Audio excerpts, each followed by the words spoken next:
Good morning and welcome to today's Ask a Pro open mic webinar. Today's topic is keeping your hands on the wheel in bankruptcy, motor vehicle loans. My name is Milos Gvozdenovic and I will be the moderator for today's session. For those of you who may not know me, I'm a shareholder for Weltman's Bankruptcy Group and I practice out of the firm's Cleveland office. I've been practicing bankruptcy law for over 15 years and I'm a member of the Cleveland Metropolitan Bar Association and a former chair of the Bankruptcy and Commercial Law Section Executive Committee. Now let's learn a little bit more about the other panelists. We'll start off first with you, Garry. Good morning. My name is Garry Masterson. I'm an attorney in our Cleveland office. I practice bankruptcy. I've been practicing bankruptcy with Weltman for almost 2 years. However, I've been with Weltman for 5 years. My primary states that I handle regularly are Ohio, Pennsylvania, New York, and California. Thanks, Garry. And our third panelist is Erin McCabe. Erin, if you want to introduce yourself. Sure. Good morning, everyone. My name again is Erin McCabe. I'm an attorney with Weltman. Been here about 10 years and specifically practice in the bankruptcy area and primarily in state of Commonwealth of Kentucky and Indiana as well. Awesome. Thanks, Erin. All right, before we get started, we'd like to go over a few housekeeping items. As a reminder, this is an interactive session, so please submit your questions through the question button in the control panel. Questions will be addressed during the presentation where applicable. Webinar is being recorded. At the conclusion of today's session, a link to the recording will be sent to all attendees. Lastly, there will be a short survey on your screen at the conclusion of the event. Please take the survey and share your feedback. We greatly appreciate hearing your opinions on our webinars. I also want to thank everyone for submitting their questions during the registration process. Your questions are the foundation to this series, and we're looking forward to sharing our knowledge. To help structure the session a bit, we have divided the questions into categories, and we'll be working through them in order on the screen. Obviously, due to time constraints and other issues, we had to shave away some questions, and there's a lot of questions that were very similar, so we kind of condensed them. And that's how we're going to go over the webinar today. So let's get into the first category, and that will be motions for relief with Garry. Good morning again. So one of the most common questions we receive, and we did receive for this webinar, is when is the best time to file a motion for relief from stay? So I'm going to go over a few of the general ideas you want to keep in mind. However, remember at the outset that many of the considerations of when and if you can or should file are going to be very account specific and also case specific as far as the bankruptcy case. So general overview, you would need to know how is your claim, how is your vehicle being treated? Are you being paid directly by the debtor post-petition? Are you being paid by the trustee through the plan? Are you perhaps having your pre-petition arrears paid through the plan by the trustee and also the debtor paying post-petition direct payment? Also, what is the status of the debtor actually funding their plan, making their plan payments? In addition to those general concepts, it's also important to remember what chapter are we talking about? Is your debtor in a chapter 7 or are they in a chapter 13? As I previously mentioned, chapter 13, you're going to have a consideration of how you're being treated in their confirmed plan. In a chapter 7, you're going to want to know what was the statement of intention for your vehicle. Was the debtor proposing to reaffirm? Were they proposing to retain and pay and maintain their payments post-petition with you? Or were they proposing to surrender the vehicle to you? For chapter 7, generally, if they're listing your vehicle as a surrender, you need to look at when the case could potentially discharge. And the way to determine that is to look at what is listed as the last day to object to discharge. The case could discharge any time after that date passes, but it may not necessarily happen right away.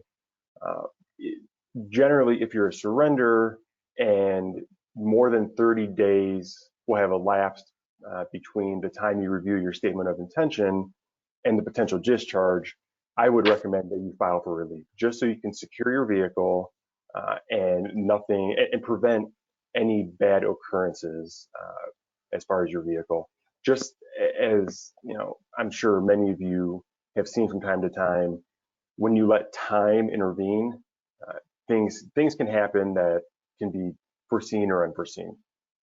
Also in a Chapter 7, if they are intending to maintain your payments, or they want to reaffirm, but you choose not to reaffirm because of the status of the account, arrears, for example, you can also file for relief. I would recommend in that situation, keep the same ideas in mind.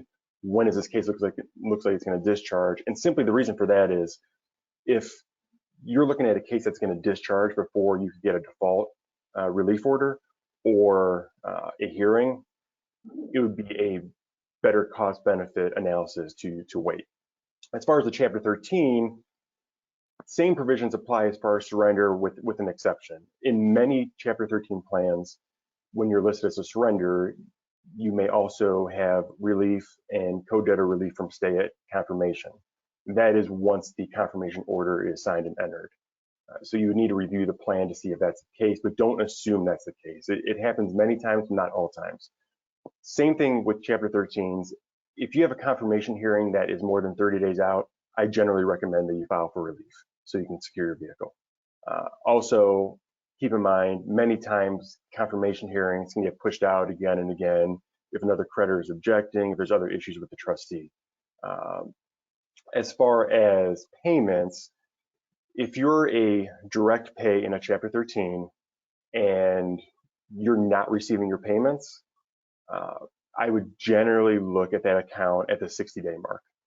If more than 2 months have passed, more than 2 payments have come due since the debtor has filed the Chapter 13 and you haven't received those payments, I would recommend getting that account over to our office to review and potentially file your relief from stay motion. Another couple of reasons could be if your insurance is canceled on your vehicle. If you receive an insurance cancellation notification, I recommend that you move on potential relief ASAP. And by ASAP, I generally mean if you receive the notification, get that file over to our office. I will generally send an email or a phone call to debtors counsel, give them 1 to 2 days. If I don't hear back and we don't have good insurance on the vehicle, I'm filing the motion for relief. That also, even if they eventually get insurance on the vehicle, usually I'll work that into a consent order or stipulation. So in case that happens in the future, which many times it will, you don't have to file a whole new motion. One other thing to keep in mind as far as when to file a motion for relief, what is the status of the case itself? Is there a motion to dismiss that's on the docket? If there's a motion to dismiss on the docket and the hearing again is within that time frame where the case may dismiss before you would get a default order or a hearing, you may want to hold off for a bit. Also, same thing as the confirmation hearings though, keep in mind, I've seen time and time again, especially more and more so lately, where the dismissal hearings get continued again and again. So you can always wait at the beginning, but if that hearing is continued one time, then I would recommend, if you're still not getting paid, to consider filing for relief. The second question we had under that general category was, if you have a relief order and the debtor still will not surrender your collateral after that relief order is entered and effective, other than a replevin, do you have any other recourse to get your car?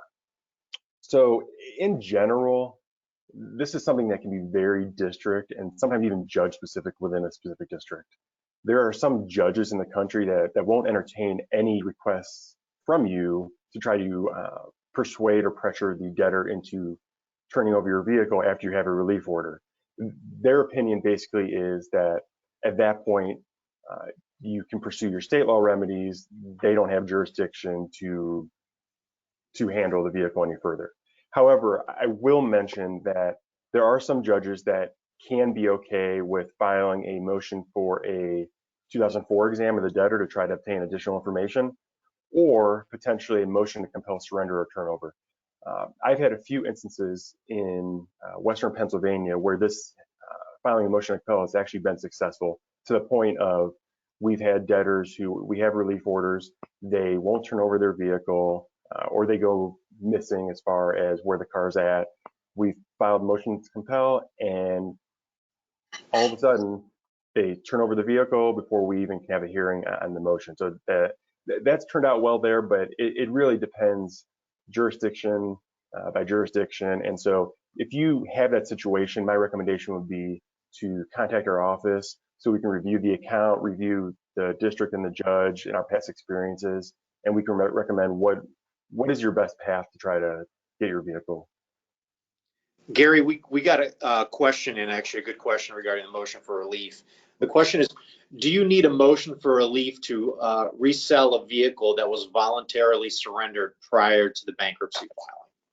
Yes. So in general, I'll say yes. If you had a vehicle voluntarily surrendered before the bankruptcy, or also I will throw in, if you repossess that vehicle before the debtor filed bankruptcy, once the debtor filed, that stay is now in place, and you're still going to need relief in order to sell your vehicle. Yes.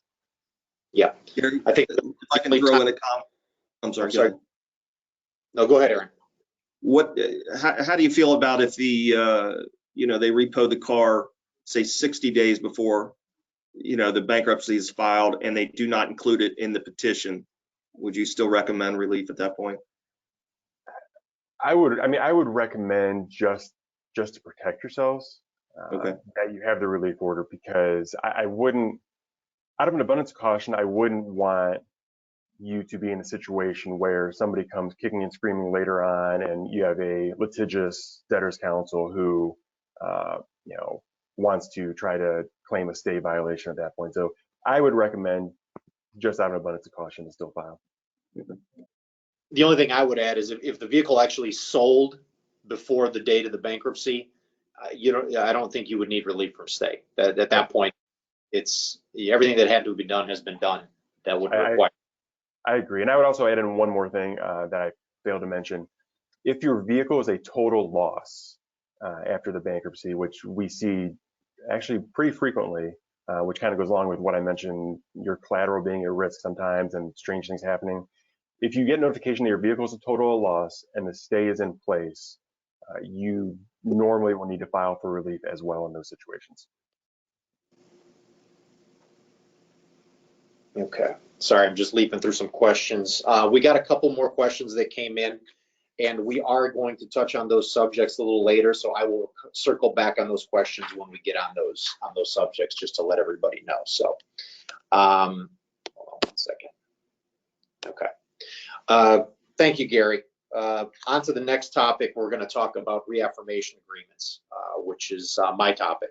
So we got a lot of good questions, and I'm kind of glad that this came up, because reaffirmation agreements lately have been a big issue with some of our clients in terms of exactly what you can do with the reaffirmation agreement, what your obligations are as a lender. So we kind of touched on some of those things here today. So the first question we got was, what are considered good terms when negotiating a reaffirmation agreement? The short answer is that will be completely as your discretion as a creditor lender. 99% of the time when you send out a reaffirmation agreement, you're just sending out the terms as they are in the original loan agreement. So if the debtor owes $10,000 and the payment is $250 a month, and he's current and his next payment is due in 30 days, you lay out everything and it would mimic the terms of the original loan. Under certain circumstances, you may want to alter the terms of that agreement. At that point, that's completely your discretion. You're under no obligation to give favorable terms in a reaffirmation agreement to a debtor, but the benefit to the creditor would be to entice the debtor to sign the reaffirmation agreement where they normally would. Some of those common situations are, the debtor comes in and says, I have this car loan with the credit union or with the bank, and my interest rate's at 15%. I think that's too high. If you guys can get it to 10 or less, I'll sign the reaffirmation agreement. Otherwise, I'm going to turn my car in and then just finance another car. At that point, you have to make the business decision and say, do we want to get this individual on the hook, so to speak, to pay that loan at a lower interest rate, or at this point we would just rather have the car. That decision is on you. You have to look at are you going to get back what's owed on the car when you take it to auction? If not, you may want to reduce the interest. A lot of times you may not want the car back. Another common request by debtors is they go into the bankruptcy, they're behind on their car loan. They're behind 3 payments and they owe $1,000. Usually when you reaffirm, like I said, the terms are presented pursuant to the original terms of the contract. So we go in and we say, here's the reaffirmation agreement. If you sign it, we expect you to bring the account current immediately, and then you kind of pick up where you left off. Debtor or debtor's counsel may come back and say, you know what, I can't make $1,000 lump sum payment. If you can take that $1,000, absorb it back into the loan or put it at the end of the loan, I'd be willing to sign the reaffirmation agreement. That may be a circumstance where you change the terms. But ultimately, it's at your discretion. You don't have to modify the terms to benefit the debtor, but there are circumstances where it may be beneficial to everybody involved to do so, to try to entice them to sign the document. So the second question that kind of relates to the original question is, should we change the due date of the loan to match the due date of the reaffirmation agreement so the member is not past due? I'm glad somebody asked that question, because that kind of plays into a bigger picture. The short answer is yes. Your records in terms of whether the payments are being made, whether the loan is current, that should match up with the reaffirmation agreement. The reaffirmation agreement as presented is obligating the debtor on that original loan, and those terms are what he's committed to. So if he's paying the reaffirmation agreement pursuant to the terms that you proposed, then your records need to match that agreement to make sure that when he's paying the loan, he's getting credit for the loan. Now, I didn't want to kind of dwell on the basics of a reaffirmation agreement, but basically what the document is a form that's submitted to the debtor that lays out the terms of the loan. He signs it, it gets filed with the court. Essentially what happens is that loan is treated as if it was never in the bankruptcy in the first place. So if you were to send a reaffirmation agreement to a debtor, have him sign it, and then he pays on it, consistently pursuant to what we agreed, but then on the backside, you're not giving him the proper credit, that's going to be a huge problem. So yes, you definitely want the terms of the loan in your system to match the terms of the reaffirmation agreement, especially if there's some sort of adjustment. So a couple of things, if the reaffirmation agreement modifies the original terms, then your figures in your system need to be changed as well. If the reaffirmation agreement does not change the contractual terms of the loan, then no changes need to be made in your system. But you need to be very careful that the reaffirmation agreement as sent accounts for every single penny owed. That's where we see a lot of problems here.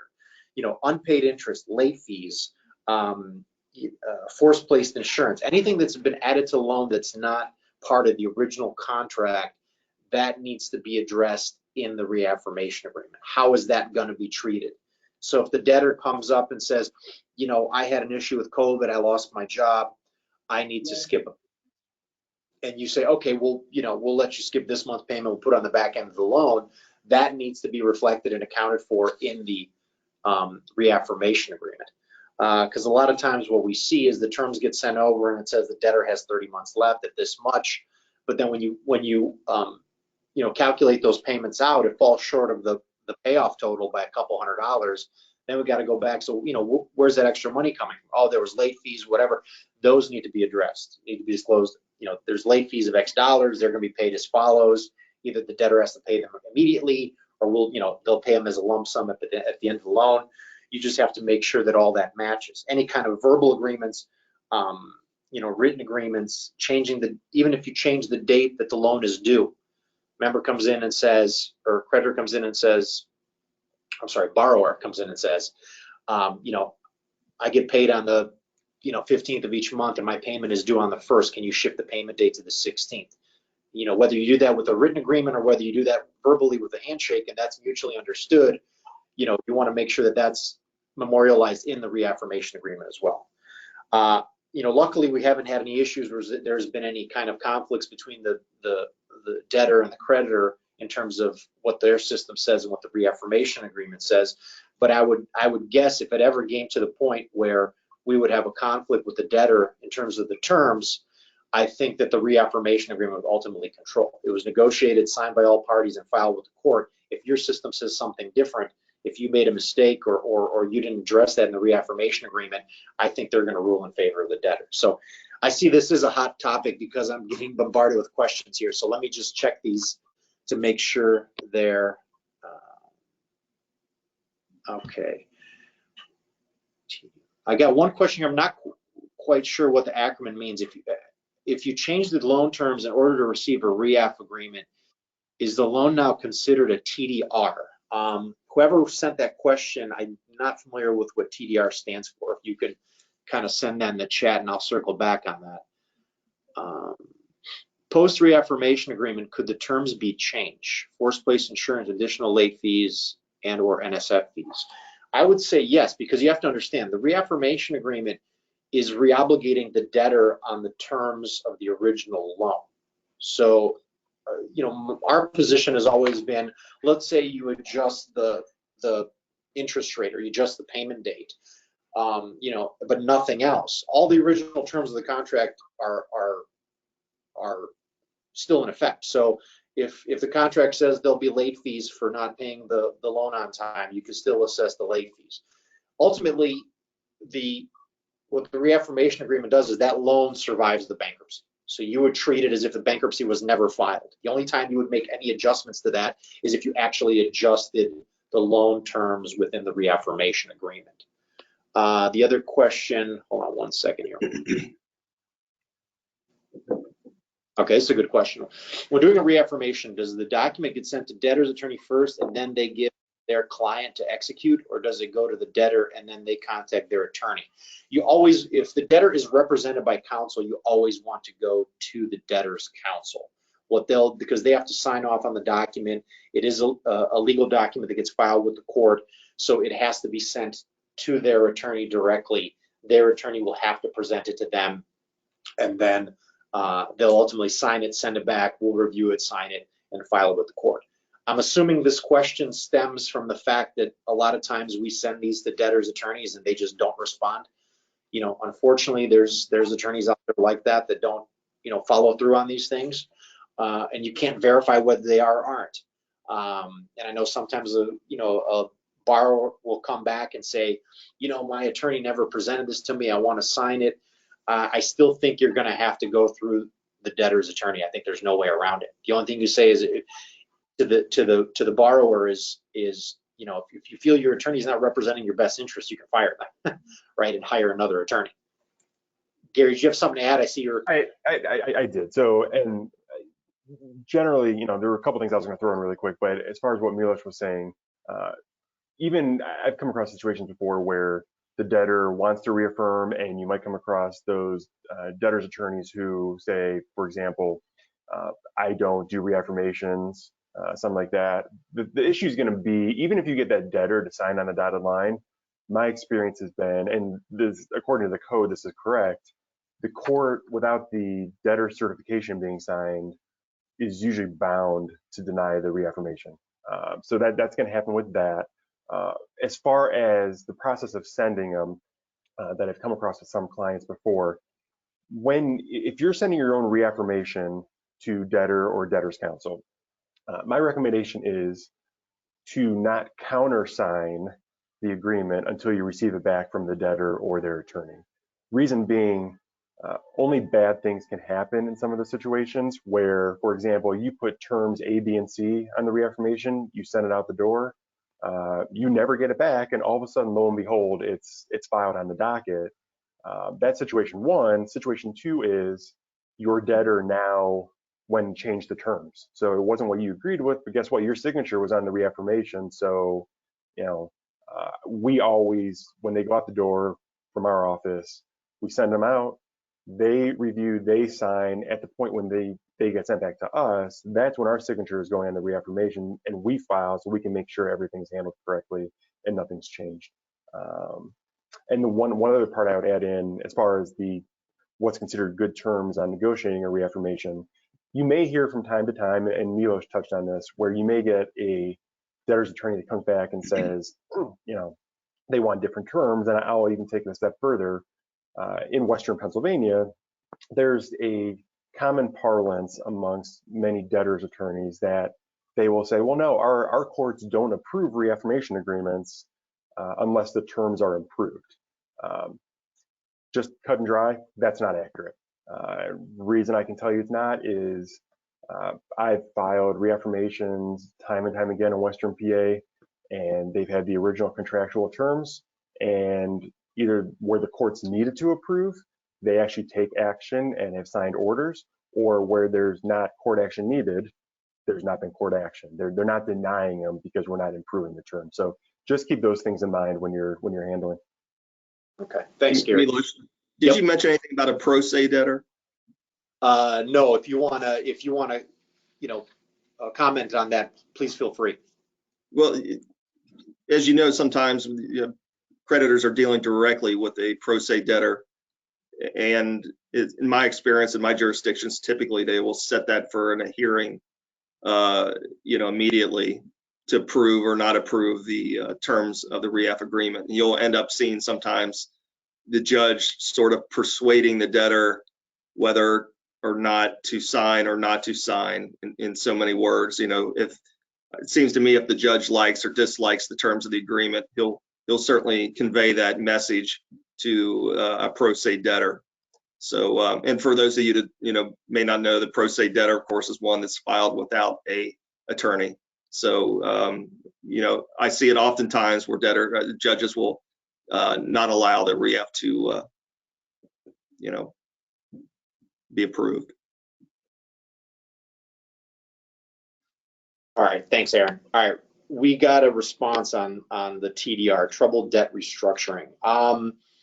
If you change the loan terms in order to receive a reaff agreement, is the loan now considered a troubled debt restructuring? I don't know if that's if you're referencing an internal banking issue. From a bankruptcy standpoint, there's nothing in the bankruptcy code indicating what the effect of a reaffirmation agreement is, other than the fact that that loan is not subject to the bankruptcy discharge. So that's more of an internal banking decision you guys would need to make. But ultimately, I think one of the umbrella takeaways, because this is going to lead to the next question, is you have to understand when somebody signs a reaffirmation agreement, they are reobligating themselves to the loan. So that loan is treated as if the bankruptcy never occurred. So I think a lot of times what we get with lenders is the reaffirmation agreement creates a lot of confusion. But if that document is signed and filed with the court and it wasn't disallowed for some reason or rescinded by the debtor, that person is obligated on that loan. And after the bankruptcy is done, everything should just proceed as normal, especially if the terms of the loan were never changed. Now, taking that and leading into the next question is, do we need to be careful refinancing a reaffirmed loan from another financial, I'm assuming another financial institution? So I can look at that question two ways. One is if somebody comes in and they have a loan and they were in bankruptcy, but they reaffirm that loan, can you refinance that loan?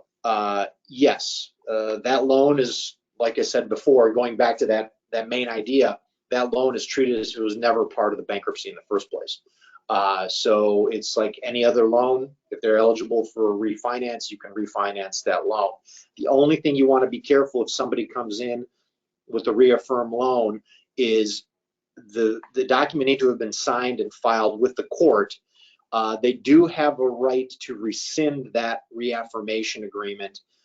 They can do it either within 60 days of the date it was filed or before the discharge is issued in the case, whichever is later.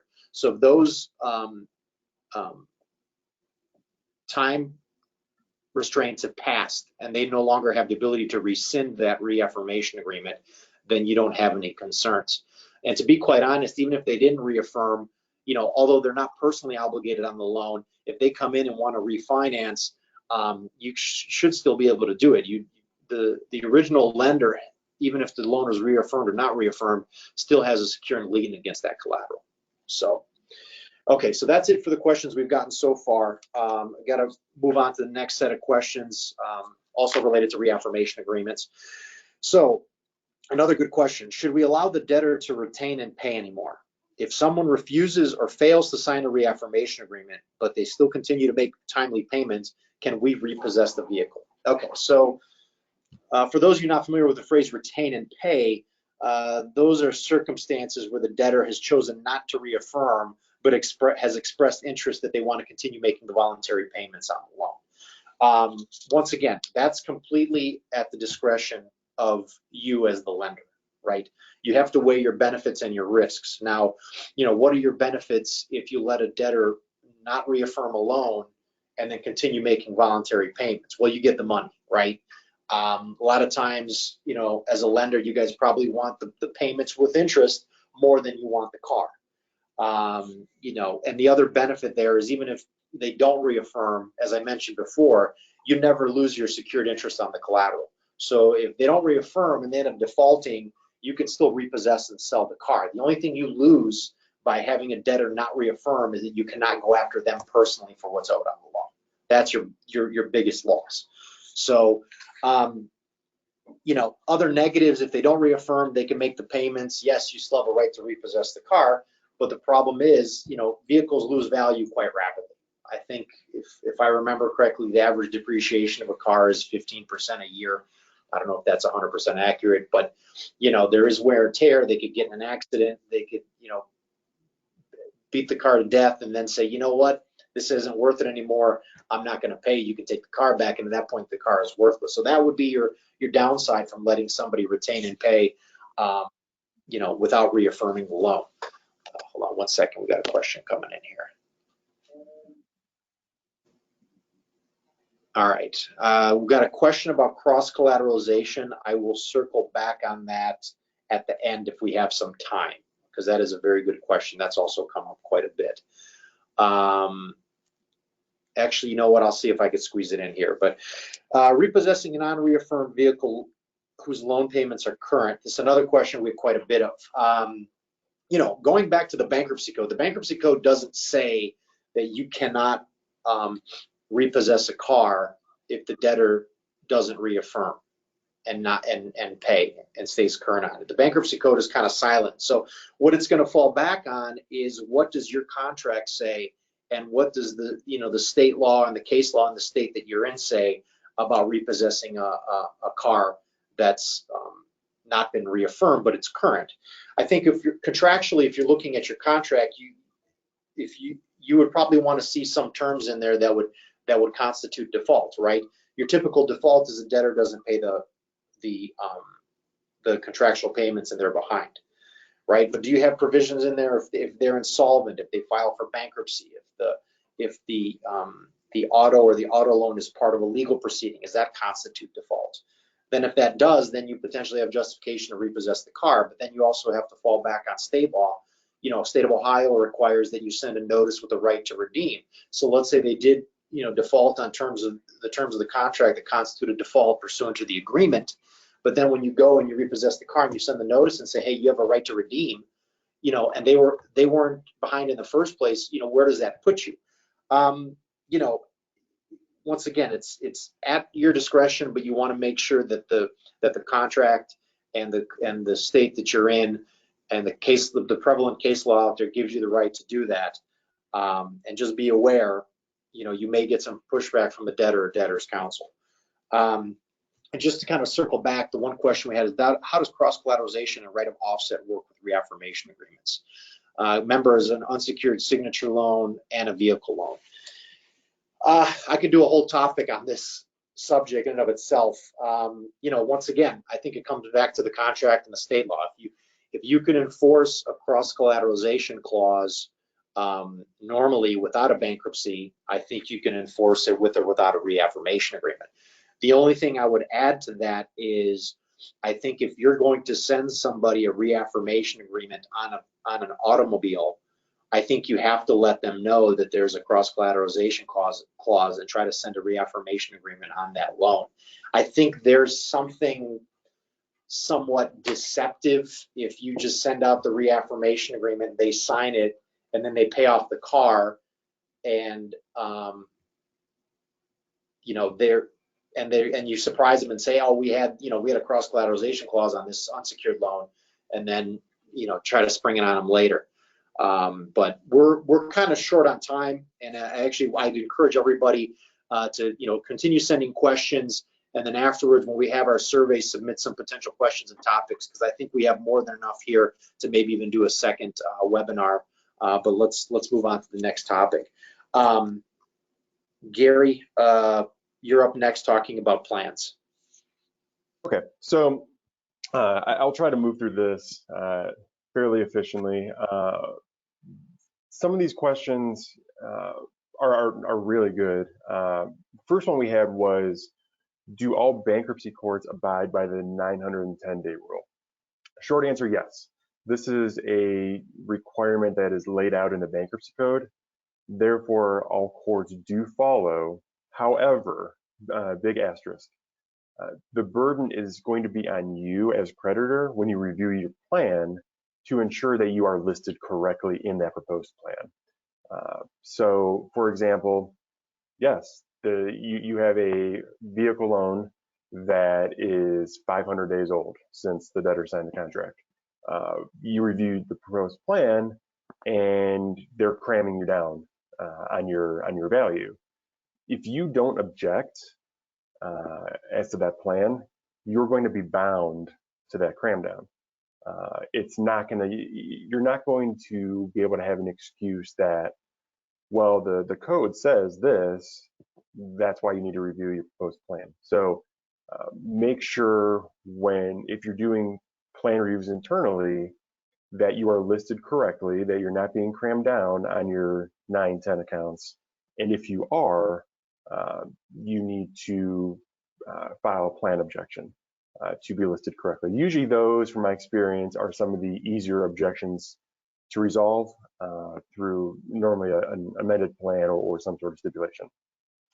Second question we had received as far as plans was, how would you advise a creditor to treat a cram down on a vehicle loan according to a confirmed plan? So the way I took this question was, you were crammed down, whether it was as to value or your interest rate, and the plan is confirmed, and you would like to know, how do I handle the accounting aspect on my side? So unfortunately, and this is likely not a surprise to many of you, many or most banking systems don't account at all or very well for bankruptcy matters. So this leaves you in a position where, to some degree, you're going to need to manually track, whether it is that your system may track an account according to your contractual terms. So for example, your contract interest rate was 10.5%. And now in the bankruptcy, you're receiving 5.25%. That's fine if your own system tracks according to those contractual terms. However, you're then going to need to, whether it's through a separate spreadsheet or some sort of document, track that 5.25% interest you're receiving in the bankruptcy. Because what you want to avoid is you have a confirmed plan, later on payments stop, or for some other reason you need to file for relief, as we talked about earlier. What I'm going to need from you when that happens is what your arrears are. And if you can't accurately track what your arrears are according to your secured claim, we could run into some problems with the trustee and debtors counsel. So, unfortunately, sometimes the best way is to have a spreadsheet and to track whichever way you can't track in your system. Another thing I'd mention that's really important, that goes towards the motion for relief aspect too, and as far as your tracking, is be really careful of how you apply your payments that you receive. And what I mean by that is, there's times, as I mentioned earlier, that you may have a confirmed plan where you're receiving pre-petition arrears from the trustee, but then the debtor is maintaining their post-petition payments directly to you. In that situation, it's really important to make sure that money that just came in the door, what was the source of your funds? Was it coming from the trustee? Okay, if it came from the trustee, then I need to make sure to apply that correctly to those pre-petition arrears. On the other hand, if that money that came in was from your debtor or from a non-filing co-debtor, make sure those are applied to your post-petition payments, because I've seen many times where we get to the stage of filing a motion for relief and we need to pour over a pay history because some of the funds are being commingled, or we might not realize, okay, we see multiple payments coming in. Was this applied correctly? So that we don't then look to the court or the trustee like we are giving any indication of, we're not tracking correctly. We might have inaccurate arrears. So keep an eye on that as well. Also, the last part about why it's important to also track the account from contractual terms in addition to bankruptcy terms. If that case gets dismissed at any point, you're now able to go back and add in the contractual interest difference that would have accrued, as well as any late fees or any other type of fees that accrued during the bankruptcy, because when your bankruptcy case is dismissed, it's basically as though that bankruptcy case did not happen. So you can re-add all those fees. And the next question we received as far as plans was, there are very many Chapter 13 plans out there as far as the forms. Is there an easy way to see where you fall in the line of creditors?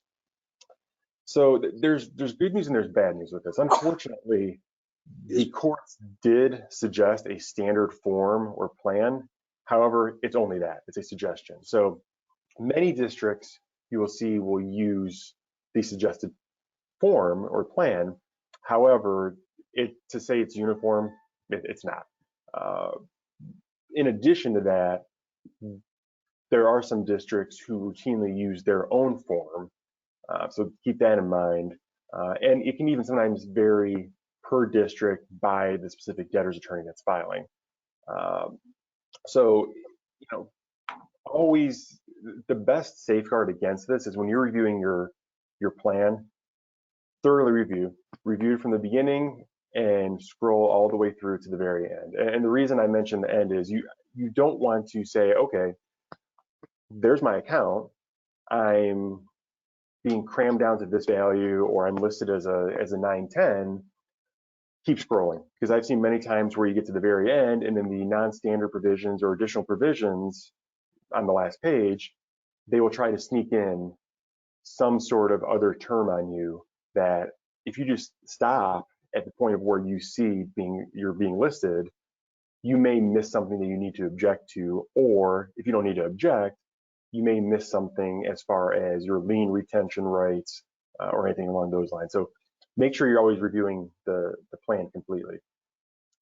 And the last question we had received before the webinar on plans, when should a creditor or when can a creditor object to a proposed interest rate in a cram down?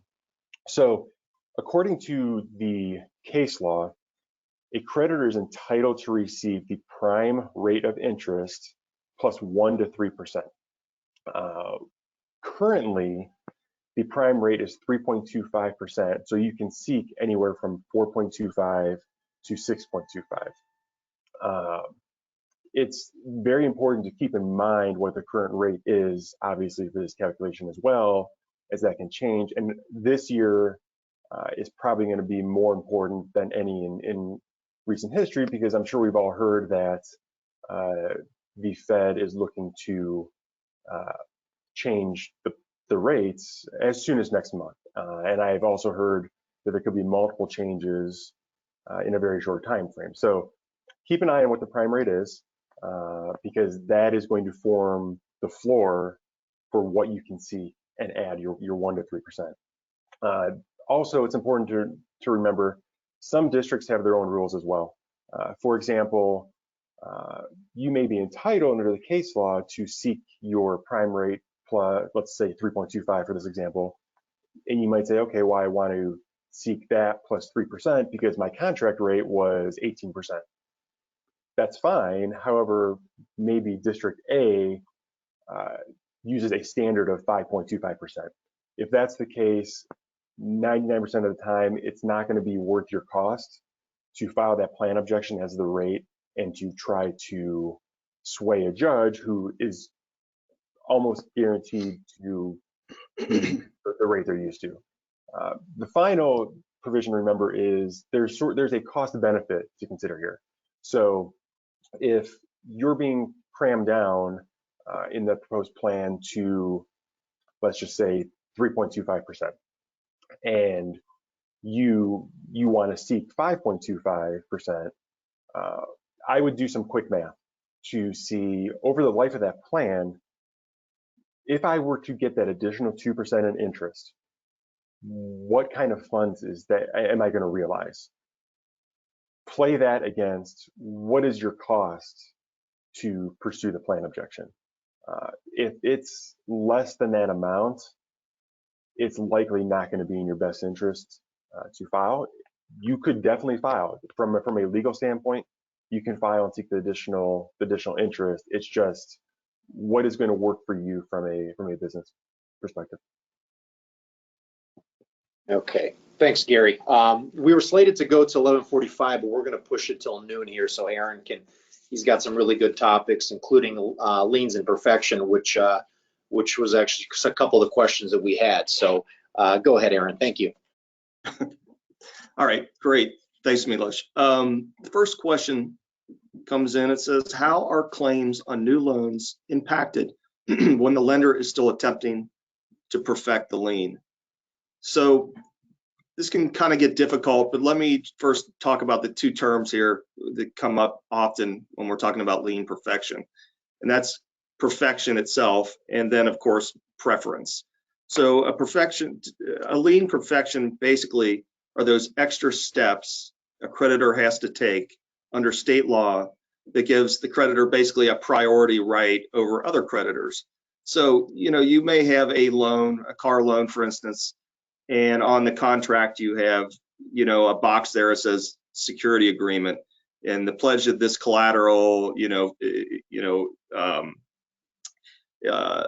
affects the lien, affects the loan. So you're given rights in the collateral as a basis for the loan. So you'll see that, of course, in real estate where you have a mortgage as well. So you now have a security interest, but that does not mean you're perfected.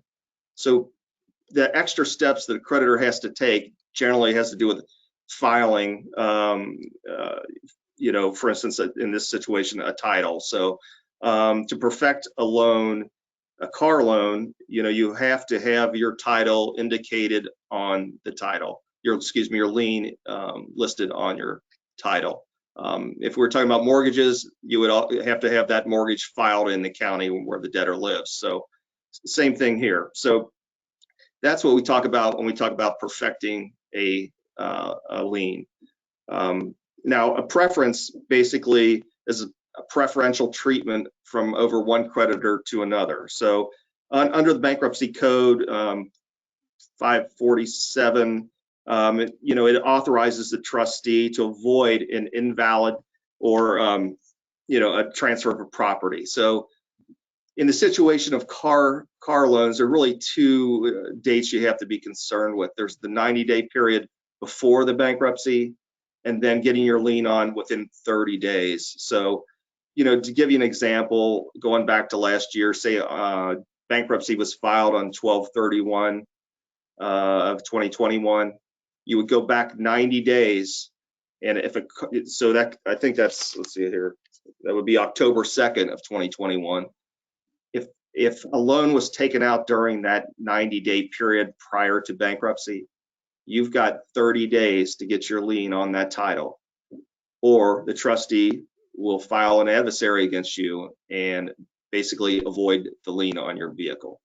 So it's very important, of course, to get your lien on. That 30-day period is in section 547E of the Bankruptcy Code, and that's kind of basically, we call it a safe harbor provision. That gives you that 30 days to get that lien on the title, even though they filed bankruptcy.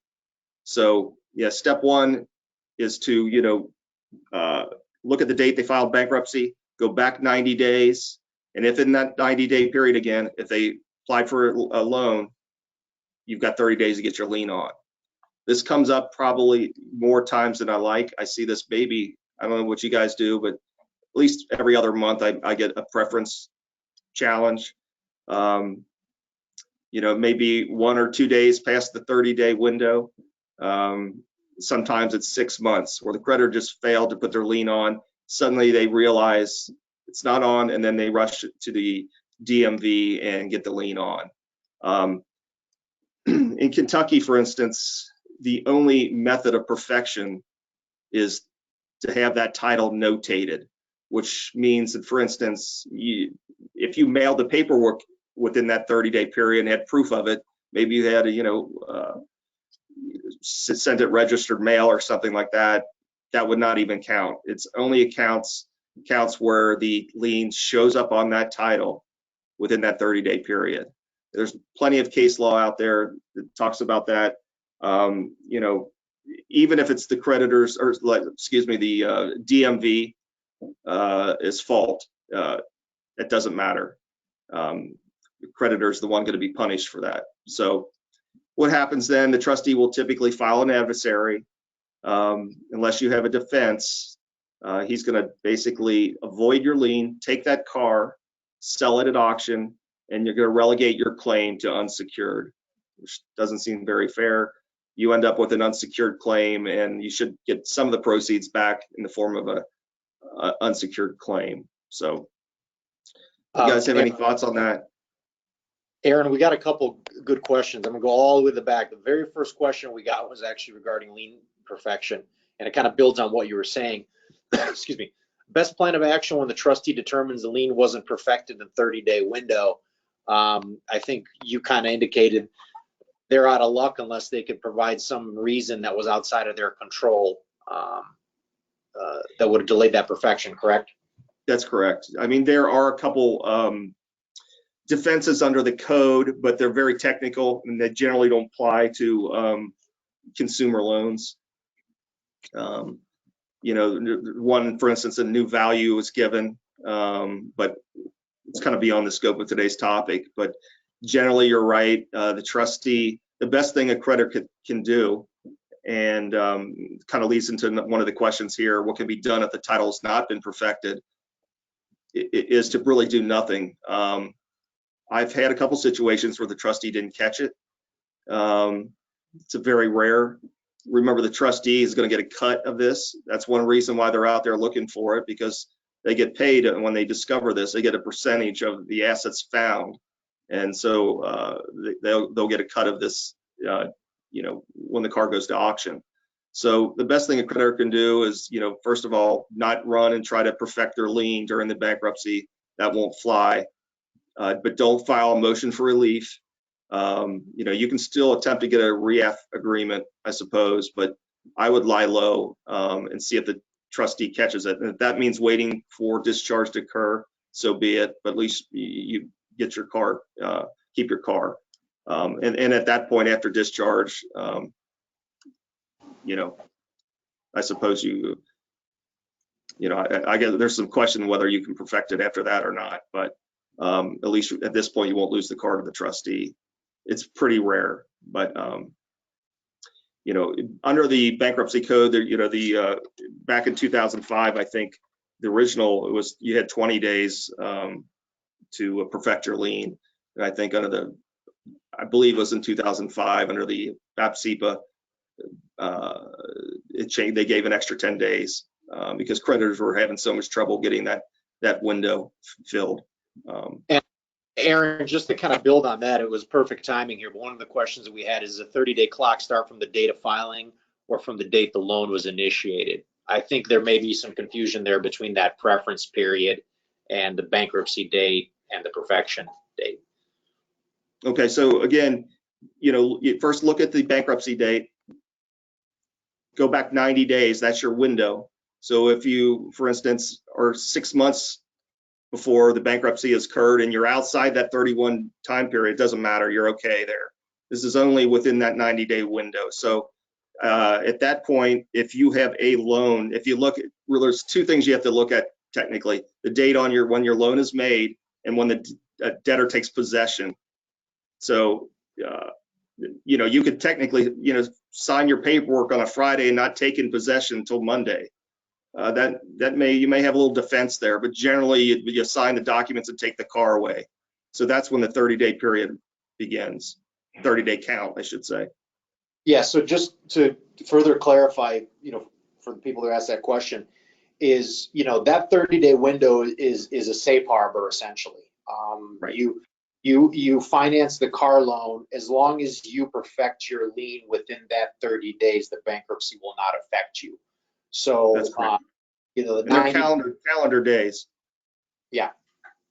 So as long as you perfected your lien in 30 days, you don't have to worry about the bankruptcy filing date, the you know, the look back period, anything. If you finance a car and then the debtor files bankruptcy within 90 days of that financing, that's how far back from the bankruptcy filing date the trustee can go back and undo a transaction, but he cannot undo that transaction as long as you perfected your lien within 30 days of the date that the document was signed or the collateral was delivered. Right. So therefore, it's not a preference. Yes. All right, Erin, we have a few minutes. I don't know if you want to touch on a little bit on some of the general questions we had to close this out, and then, you know, we can kind of wrap it up. Sure. Let me just mention one thing as far as challenges in the past 2 years. Remember, one issue that I didn't see happen that could have been a nightmare is the fact that a lot of the small DMVs were closed due to COVID, and a lot of paperwork probably sat on their desk, and I thought it was going to be a very big issue for creditors having, you know, the liens not being able to be stamped on the title because a lot of the DMVs were closed for periods of time, and the paperwork sat up. But I didn't see any trustee. I just haven't seen it. I don't know if you guys have, but I thought we were going to have more perfection issues because of that 30-day window. You know, may have taken an extra week or 2 or 3 or what have you. But I never, you know, it really didn't appear. I actually had, I think, 1 or 2 situations where a trustee came and actually said that the client didn't perfect within 30 days. And one of the things I noticed that period, 30-day period, kind of overlapped when the DMVs were closed, when the state of Ohio closed all the, state offices. Right. So I just, responded and said, listen, they had no ability to perfect their lien because this happened exactly when the offices were closed. It never got to a point of litigation. I think the trustee read that, common sense prevailed and they decided not to pursue the issue. Okay. But we've had that come up once or twice.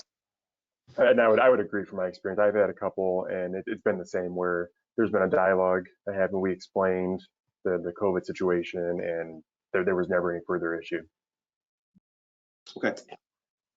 All right, going on to some general questions. Can a vehicle be added to a Chapter 13 after it was previously discharged in a separate case? And yes, it can be. Separate in your mind the difference between you're in a bankruptcy and it converts to another chapter. You may be in a 13 and you file for relief, get your order for relief, and then they convert.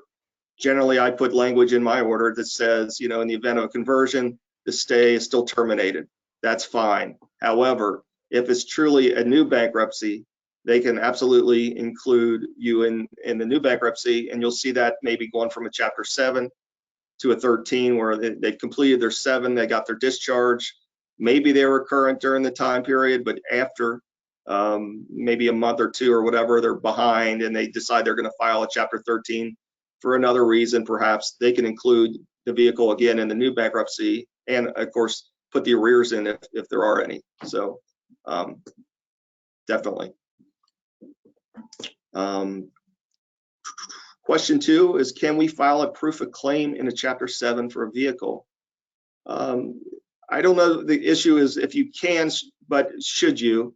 And I think no. The answer, I do see it. If you go on a docket sometimes and look, you'll see in a no asset Chapter 7, some people just out of habit, usually the bigger banks will file routinely just Chapter 7.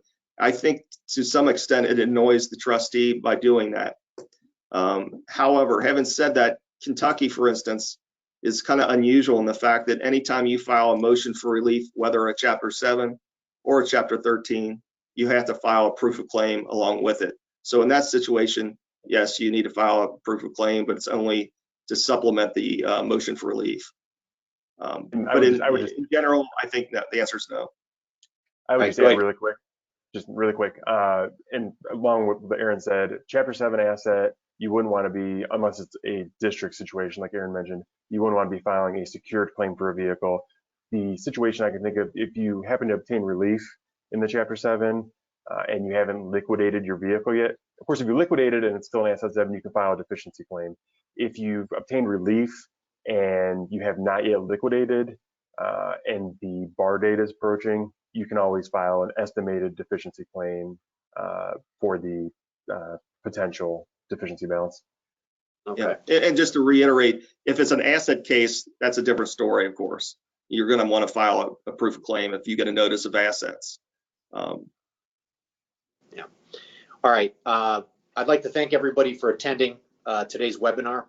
We hope you found this presentation informative. Just a reminder to everybody, a short survey will pop up on your screen when the webinar ends. Please share your feedback and let us know what future webinar topics you would like to see. I'd also like to share that we have a complimentary library of over 20 webinars that you and your team on demand. Our collection offers information on a variety of topics such as collateral recovery, real estate, and the CFPB's new debt collection rule, to name a few. We'll send you a link to the library in our follow-up email. Thank you for attending. Have a great rest of your day.